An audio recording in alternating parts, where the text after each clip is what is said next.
क्या हम तीसरे विश्व युद्ध के दरवाजे पर खड़े हैं? इजराइल और ईरान के बीच सीधा युद्ध, और अब रूस और चीन की नजरें इस टकराव पर हैं। आने वाले 72 घंटे दुनिया की दिशा तय कर सकते हैं। शांति होगी या सब कुछ राख में बदल जाएगा।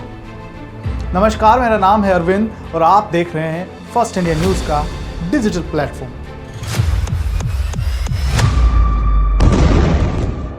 13 जून 2025 दिन शुक्रवार इजराइल ने ईरान के नतांज परमाणु ठिकाने और अन्य सैन्य बेस पर भीषण बमबारी की। बंकर बस्टर बमों से हुआ हमला इतना खतरनाक था कि कई वैज्ञानिक और अधिकारी मारे गए। इस एक हमले ने ईरान के परमाणु कार्यक्रम को सालों पीछे धकेल दिया। ईरान ने भी जवाब देने में देर नहीं की। शाहेद 136 ड्रोन और बैलिस्टिक मिसाइलें इजराइल की ओर दागी गईं। हालांकि जॉर्डन और इजरायली वायुसेना ने कई मिसाइलें नष्ट कर दी, लेकिन कुछ ने तेल अवीव तक पहुंचकर तबाही मचाई। ईरान में अब तक कई मौतें और 5 से 10 अरब डॉलर की संपत्ति नष्ट हुई है। इजराइल में अभी तक कोई बड़ी हानि की खबर नहीं है, लेकिन हालात बेहद तनावपूर्ण हैं। विश्व युद्ध की शुरुआत ऐसे ही होती है, जब दो देश लड़ते हैं और फिर बाकी दुनिया खिंचती चली जाती है। चलिए एक बार युद्ध के समीकरण पर नजर डाल लेते हैं। कौन सा देश किसका साथ दे सकता है? अमेरिका और नाटो पहले से ही इजराइल के साथ हैं।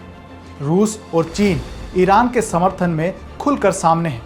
संयुक्त राष्ट्र में आपात बैठक चल रही है। दुनिया की अर्थव्यवस्था खतरे में है। अगर रूस और चीन ने सैन्य रूप से दखल दिया तो इतिहास खुद को दोहरा सकता है। रूस ईरान का सबसे बड़ा सैन्य सपोर्टर पहले ही S-300 डिफेंस सिस्टम दे चुका है। क्रेमलिन के प्रवक्ता दिमित्री पेस्कोव ने कहा कि इजराइल का हमला युद्ध की शुरुआत हो सकता है।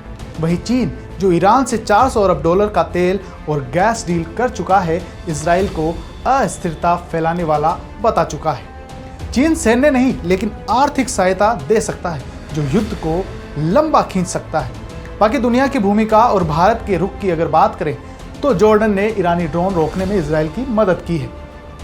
सऊदी अरब, UAE तटस्थ रहने की कोशिश कर रहे हैं। तुर्की ने शांति की पहल की, लेकिन उसे कोई गंभीरता से नहीं ले रहा। और भारत ने सभी पक्षों से संयम की अपील की है और अपने नागरिकों से कहा है मध्य पूर्व से लौट आएं। UN और यूरोपियन यूनियन कोशिश कर रहे हैं कि किसी तरह बातचीत शुरू हो जाए, पर सच यह है कि हर गुजरता घंटा हमें विनाश के और करीब ले जा रहा है।